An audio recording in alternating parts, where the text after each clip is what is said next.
ಮೈ ಮರೆತು ಕೂರುವುದು ಬೇಡ ಗಜೇಂದ್ರ. ಅಂದರೆ ನಿನ್ನ ಮಾತಿನ ಅರ್ಥ ಬಿಡಿಸಿ ಹೇಳುತ್ತೇನೆ ಕೇಳು ಗಜೇಂದ್ರ. ಸೂರ್ಯನ ತಲೆಗೆ ಸದ್ಯಕ್ಕೆ ಸುಳ್ಳಿನ ಟೋಪಿ ಹಾಕಿ ನಾವು ಗೆದ್ದಿದ್ದೀವಿ ಅಷ್ಟೇ. ಇನ್ನು ಮುಂದೆ ಹುಷಾರಾಗಿ ಎದ್ದೇಳಬೇಕು. ಅದರ ಚಿಂತೆ ಬಿಡುವುದು. ಹತ್ತಿರ ಸ್ಟೇಷನ್ ಇಂದ ಹೊರಗೆ ಬರದಂತೆ ನೋಡಿಕೊ. ಮುಂದಿನದನ್ನು ನಾವು ನೋಡಿಕೊಳ್ಳುತ್ತೇವೆ. ರಾಜ, ಆ ಅರ್ಜುನನ ಸ್ಟೇಷನ್ ಸಾಧ್ಯವಿಲ್ಲ. ಏಕೆಂದರೆ ಅವನಿಗೆ ನಾಳೆ ಜೈಲಿಂದ ಬಿಡುಗಡೆ ಆಗುತ್ತಿದೆ. ಬಿಡುಗಡೆ?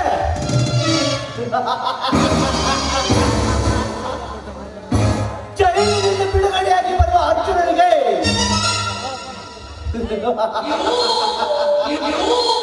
ಮುಕ್ತಿ ನಾನು ನೀಡುತ್ತೇನೆ. ಬರೀ ಮಾತಿನಲ್ಲೇ ನಿಮ್ಮ ಈ ಜಂಬ ನೋಡಬೇಕು ಅಂತ ನಾನು ನೋಡಲಿಲ್ಲವೇ? ಆ ಅರ್ಜುನನ ಮುಂದೆ ನೀವು ಯಾವ ರೀತಿ ವರ್ತಿಸಿದೆ ಎಂದು ನನಗೆ ಎಷ್ಟು ಭಯವಾಗುತ್ತೆ ಗೊತ್ತಾ? ನನ್ನ ಮುಂದೆ ಮಾತ್ರ ಈ ನಿಮ್ಮ ಜಂಬ. ಕಾಂಚನ, ಅವತ್ತಿನ ಪರಿಸ್ಥಿತಿ ಆಗಿತ್ತು. ಇನ್ನು ಮುಂದೆ ಆ ರೀತಿ ಆಗದಂತೆ ನೋಡಿಕೊಳ್ಳುತ್ತೇವೆ. ಬೇಸರಗೊಂಡಿದ್ದಾಳೆ, ಅವಳಿಗೆ ಸಂತೋಷ ನೀಡಿ ಭಾಗದಲ್ಲಿ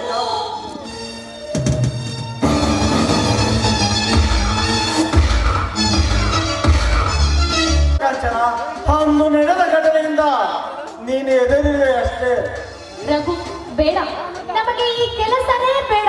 ಬಾ, ಎಲ್ಲಾದ್ರೂ ಇಬ್ಬರು ಸೇರಿ ದೂರ ಹೋಗಿ ಜೀವನ ಮಾಡೋಣ. ಇದೇನು ಕಾಂಚನ, ಹಣ ಹಚ್ಚಿ ನಮ್ಮ ಕೈ ಸೇರುವ ಹೊತ್ತಿನಲ್ಲಿ ಹೋಗೋಣ ಎನ್ನುತ್ತಿರುವೆಲ್ಲ. ರಘು, ನಮ್ಮ ಪ್ರಾಣಕ್ಕಿಂತ ಹೆಚ್ಚಾಗಿ ಆ ಹಣ ಆಸ್ತಿ ಏನು ಮುಖ್ಯವಲ್ಲ. ನೋಡು, ಆ ಅರ್ಜುನನ ಕಂಡರೆ ಸಾಕು, ನನಗೆ ನನ್ನ ಪ್ರಾಣವೇ ಹೋದಂತಾಗುತ್ತದೆ. ಇನ್ನು ಸ್ವಲ್ಪ ದಿವಸ ಕಾಂಚನ, ಹಣ ಹಚ್ಚಿ ನಮ್ಮ ಕೈ ಸೇರಿದ ತಕ್ಷಣ ನಾವಿಬ್ಬರಿಂದ ಹೊರಟು ಹೋಗೋಣ. ಆಯ್ತು, ನಿಮ್ಮ ಮಾತಿನಂತೆ ಆಗಲಿ. ಈಗ ನನಗೆ ಬೇಸರವಾಗಿದೆ. ಎಲ್ಲಿ ನನ್ನ ಮನಸ್ಸಿಗೆ ಸಂತೋಷಪಡಿಸುವಂತೆ ಒಂದು ಹಾಡನ್ನು ಹಾಡಿ ಮುತ್ತು ಕೊಡಬಾರದೆ? ಈ ನಿನ್ನ ಕೆನ್ನೆಗೆ ಒಂದೇಕೆ ಚಿನ್ನ 100 ಮುತ್ತು ನೀಡುತ್ತೇನೆ. ಓಕೆ, ನೂರಾರು ಜನ್ಮದ ಗೆಳತಿ ಸಿಂಗಾರ ಮೈಮೆಯ ಹೊಡತಿ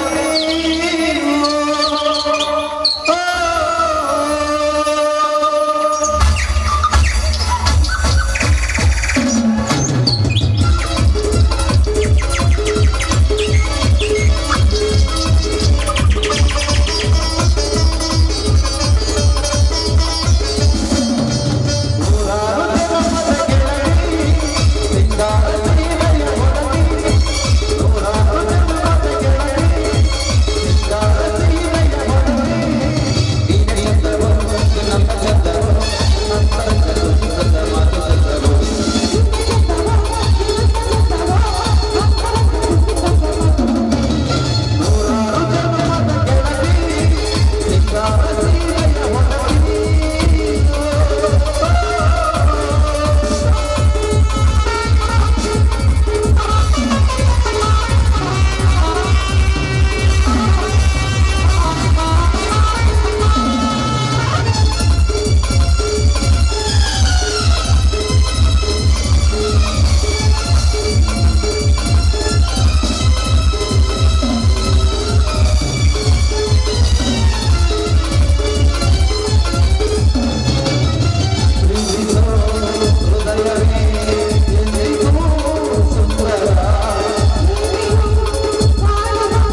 ಕಾಂಚನ ಕಾಂಚನ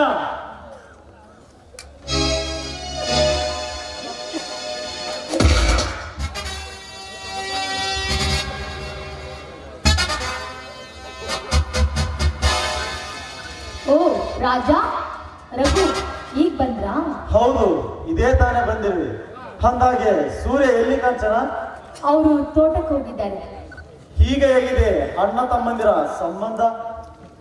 ಸಂಬಂಧ ಕಳಚಿ ಬೀಳುವ ಎಲ್ಲ ಲಕ್ಷಣಗಳು ಗೋಚರಿಸುತ್ತಿದೆ. ಹಾಗಿದ್ದರೆ ಬೀದಿಯಲ್ಲಿ ಭಿಕ್ಷೆ ಬೇಡುತ್ತಿರುವ ಆ ಶಿವಣ್ಣನ ಮೇಲೆ ಸೂರ್ಯನಿಗೆ ಪ್ರೀತಿ ಇಲ್ಲದಂತಾಯ್ತು. ಹೌದು ರಘು, ಆ ಶಿವಣ್ಣನಿಗೆ ಈಗ ಅವರು ಮನೆಯಲ್ಲಿ ತಂದಿಟ್ಟುಕೊಂಡಿದ್ದಾರೆ. ಅಂದರೆ ನಮ್ಮ ಉಪಾಯ ಸೂರ್ಯನಿಗೆ ಗೊತ್ತಾಯ್ತೇನು? ಛೆ, ಹಾಗೇನಿಲ್ಲ. ತನ್ನ ತಾಯಿಯನ್ನು ಕೊಂದವನು ತನ್ನ ಕಣ್ಣೆದುರಿನಲ್ಲೇ ನರಳಿ ಸಾಯಬೇಕೆಂದು ಅವನನ್ನು ತಮ್ಮ ಮನೆಗೆ ತಂದಿಟ್ಕೊಂಡಿದ್ದಾರೆ ಅಷ್ಟೇ. ಭಲೇ ಸೂರ್ಯ, ತಮ್ಮನೆಂದರೆ ನಿನ್ನ ಹಾಗೆ ಇರಬೇಕು. ಶಿವ, ಇನ್ನು ಮುಂದೆ ಕಳೆಯುವ ನೀನು ಒಂದೊಂದು ಕ್ಷಣವು ಕಷ್ಟದಲ್ಲಿ ಕೈ ತೊಳೆಯಬೇಕು. ಏಕೆಂದರೆ ಈ ರೂಪಾಯಿ ರಾಜ ನಮ್ಮ ಶನಿ ನಿನ್ನ ಹೆಗಲೇ ರಾಯಿತು ಮಗನೇ. ರಘು, ಹೇಗಿದೆ ಈ ರಾಜನ ಕಟ್ಟು ಕಥೆಯ ಮರ್ಮ? ಚೆನ್ನಾಗಿದೆ ರಾಜ. ನನ್ನ ಜೀವನದಲ್ಲಿ ನಿನ್ನಂತ ಗೆಳೆಯರನ್ನು ನೋಡಿರೇ ಇಲ್ಲ. ನಿನ್ನಂತ ಗೆಳೆಯ ನಮಗೆ ಸಿಕ್ಕಿದ್ದು ಪುಣ್ಯ. ಪುಣ್ಯ